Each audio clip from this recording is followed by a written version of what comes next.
Let's get right over to Nicole Hernandez. She's joining us this morning, filling in for meteorologist Thomas Patrick.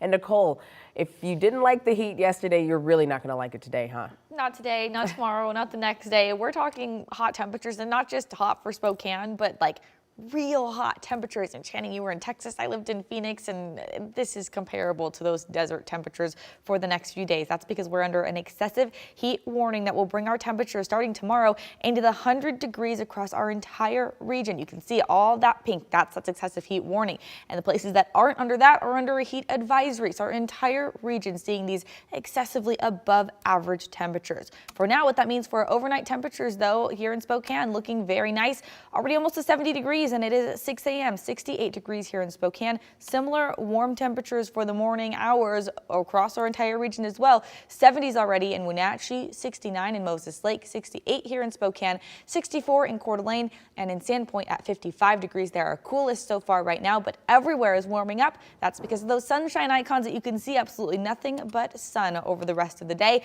Looking hour by hour, you can see we're going to start warming up very quickly, hitting that 70-degree point between that 7 and 8 o'clock hour.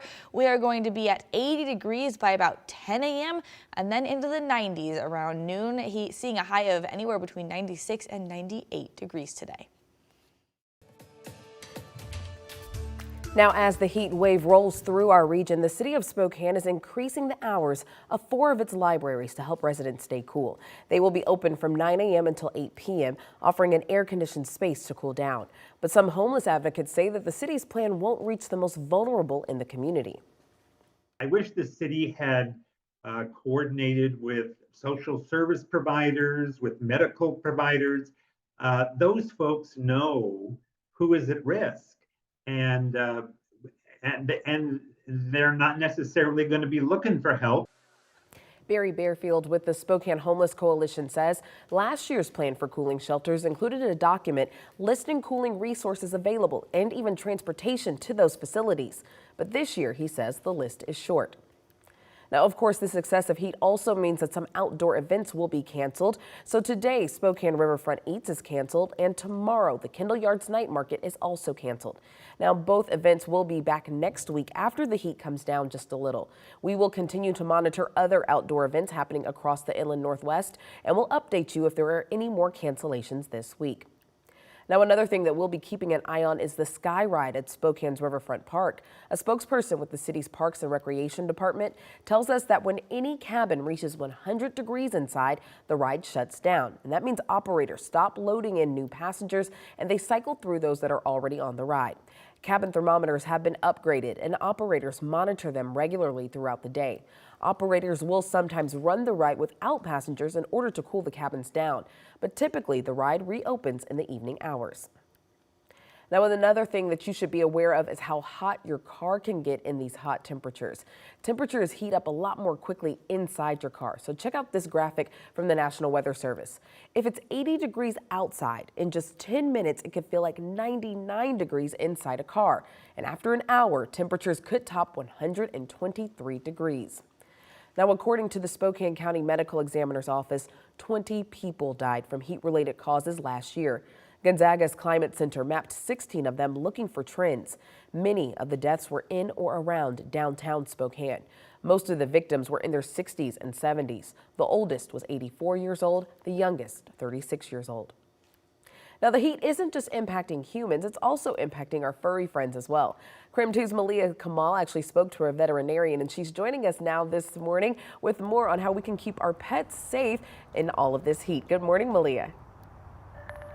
Good morning, Channing. Channing, I am here with my furry friend, Brewster. Now, Brewster loves to take walks, and right now in the morning before the sun has, come up, or when it's just nice and cool, this is the perfect time to take your furry friend on a jog or on a walk. Now, I spoke with Susanna Colson. She is a medical care provider at a veterinarian on the South Hill. Now, she says there are many different ways to care for our furry friends during the hot days, but when it comes to dogs, she says the heat can really be a lot.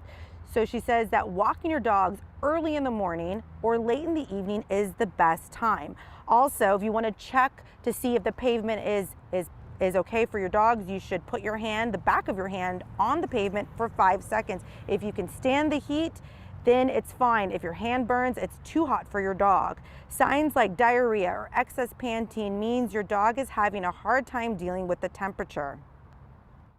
If your pet does have heat stroke, I mean, they're lying flat on the ground and they're just panting excessively, maybe they're not even, they might look a little glazed over, just they're not 100% cognizant of you. You definitely want to get cold water on them. Now, if your dog gets too hot, they can start having seizures. So she says it's really important to monitor their behavior after a walk. She says she also doesn't recommend using dog booties because it can be hard for your dog to actually walk. Now, of course, if you have any concerns, you should always consult your veterinarian. In Spokane, Malia Kamal, KREM 2 News. It's time now for your morning rush. More news in less time. A Moses Lake woman has died after falling into a Royal City irrigation canal. The woman has been identified as 46-year-old Brigida Delgado. Witnesses told the Grant County Sheriff's Office the woman was trying to rescue a dog in the canal when she fell in. Authorities say that the turbulence in the plunge pool trapped Delgado, and they were only able to recover her once the water released its grip. Sentencing for former Idaho State Representative Aaron Von Ellinger's rape trial has been postponed. Now, he was convicted in April of raping a 19-year-old State House intern. A district judge granted a motion to postpone the sentencing in order to hear arguments on the motion for a new trial. The next hearing is now scheduled for August. The Western Governors Association annual meeting continues today. In Coeur d'Alene yesterday, Idaho Governor Brad Little, along with former governors of Colorado and Guam, celebrated the 25th anniversary of Western Governors University. Today, Governor Little will be answering questions at a press conference at the Coeur d'Alene Resort. And that's a look at your morning rush. Well, it's just the summer, but we are already talking Tom's Turkey Drive. And KREM 2 is actively working with Second Harvest Food Bank right now to get ready. With the rising cost of most food, including turkeys, we wanted to talk a little bit about the plans for the event. With so much donated products from Fran's Bakery and local farmers, we will have stuffing, potatoes, and rolls.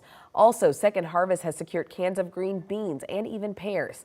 Washington dairy farmers and Dairy Gold will be supplying the milk, and the turkeys have even been ordered, but the prices are expected to be up dramatically. The planning is different because of the increased cost of the food. We know that, and the 11,000 turkeys is secured. We're going to have birds this year, but they probably are 30% higher in cost per pound per bird. And when you're talking 11,000 different birds, that adds up to be a lot of money. So to keep up with the rising costs, we have posted a link for you to be able to donate on our website, krem.com.